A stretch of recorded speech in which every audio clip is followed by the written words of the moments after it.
Iowa Democratic Party officials are now changing their tune and reviewing the results of their Monday night caucus. Hillary Clinton won by the smallest of margins, and there are serious questions about the accuracy of the caucus votes and the methods used, including coin flips to break ties. Officials said they weren't going back to double check, but now the Des Moines Register reports the party officials say they will take another look at the results and adjust the final tally. Unclear if the winner will change. This move comes after, quote, concerns were flagged not only by caucus goers, but the Clinton and Sanders campaigns as well. Let's bring in Jim O'Sullivan, political reporter for the Boston Globe. He's in New Hampshire to cover the primary from both sides of the presidential campaign. He joins us now from Manchester. Jim, thank you so much for joining us. We appreciate it. Good to be with you. We look at so many polls. We look at national polls. We look at polls out of New Hampshire. I want to take a look at a Boston Globe poll, obviously, because that's your publication. We see Trump coming in with 29% support, a pretty hefty lead there. Do these polls reflect the pulse there in New Hampshire? Well, the poll, I think, shows a little bit of tightening between Trump and Rubio at the top, and then, as my colleague James Pindle put it well, a churn in the middle. And there is fluidity here. New Hampshire voters decide late. They wait to see what happens in Iowa. But what they really like is when candidates come here and press the flesh and do the retail. And I think you saw Trump this week step up his game a little bit on that front, add some events, sort of make it clear that he was willing to yield a little bit to the New Hampshire tradition of retail politicking. All right, well, you segued perfectly to my second question. I do want to talk about Donald Trump. As we all remember, early in his campaign, he said, look, I'm not a politician. But the more we get into this campaign, the more he begins to look like a politician, and we see him really hitting the ground in New Hampshire. Is that message coming through? Well, look, anybody who's running for president at some point is going to have to be a politician to some extent. So Trump added stops like he visited a police station in Manchester. He went to Exeter Town Hall, where Abraham Lincoln once stood. There's no doubt that Trump has run an unconventional campaign, and that's been, a large part of his success.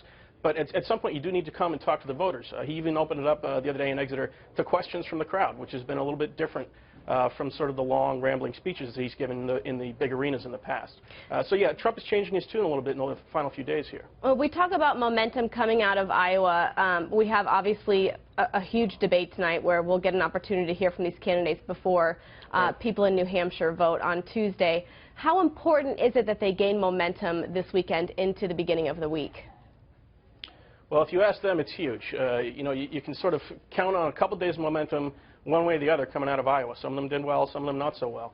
I caught a Christie event this morning, and he sort of made an appeal to New Hampshire voters. He said, look, you guys are the ones who confound the pundits, folks like us, and choose on your own.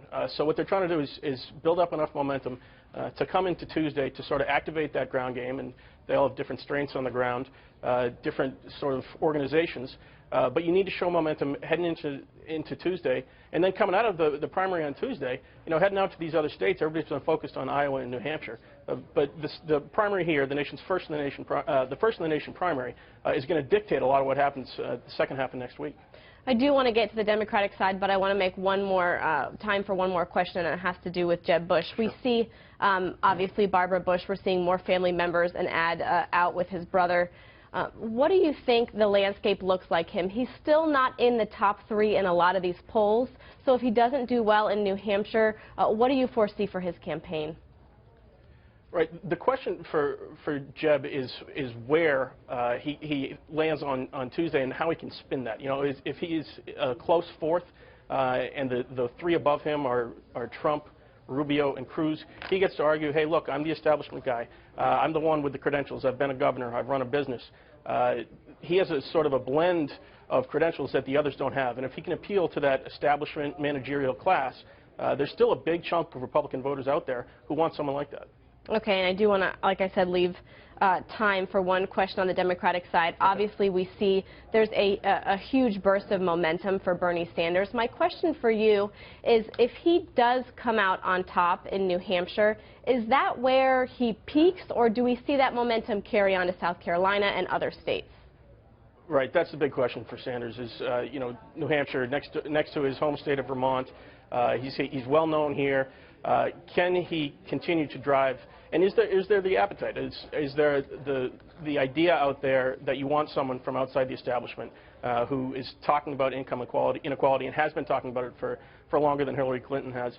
I think there's an appetite out there for Sanders. He's going to need to transfer whatever happens here into the sort of progressive, the net roots, what Howard Dean relied upon to overcome the Clinton machine.